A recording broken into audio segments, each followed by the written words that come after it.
कितना कुछ बदल गया है भारत में। विकास की ये तेज बयार एक दशक से भी कम समय में ही देश में बही है। नेक इरादों और मजबूत नेतृत्व में आज भारत विकासशील से विकसित देश बनने की ओर समय से भी तेज बढ़ रहा है।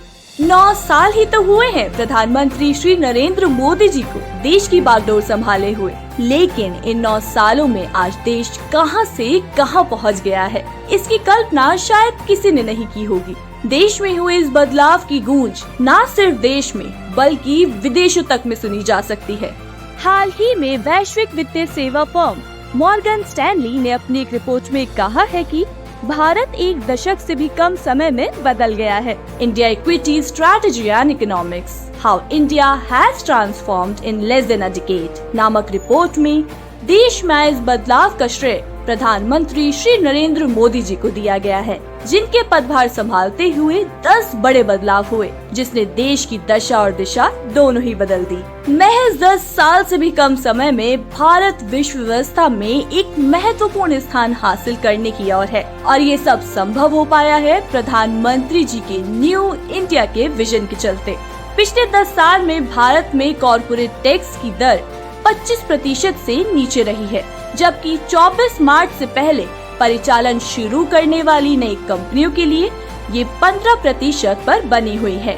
बुनियादी ढांचे के विकास के संदर्भ में रिसर्च ने राष्ट्रीय राजमार्गों, ब्रॉडबैंड ग्राहक आधार, नवीकरणीय ऊर्जा और रेलवे मार्ग जैसे कारकों ने भी भारत की तरक्की में योगदान दिया।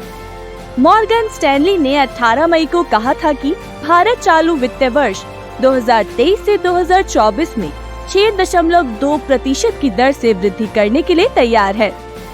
अर्थव्यवस्था को औपचारिक रूप देने में मॉर्गन स्टैनली ने लगातार बढ़ते जीएसटी संग्रह को आधार बनाया। डिजिटल लेन देन अब जीडीपी का 76% तक बढ़ गया है। आज का भारत पहले की तुलना में बिल्कुल अलग है। मोदी सरकार ने बीते 9 सालों में भारत के गरीब, वंचित, पिछड़ों को मुख्य धारा में लेने के साथ ही अर्थव्यवस्था को मजबूती देने वाले कदम भी उठाए हैं। परिणाम स्वरूप भारत ने बीते 9 सालों में खूब तरक्की की और हर सेक्टर में भारत का डंका बजा है। मोदी जी की दूरदर्शी और क्रांतिकारी सोच के चलते ही आज भारत ही नहीं विश्व भी कहने लगा है, मोदी है तो मुमकिन है।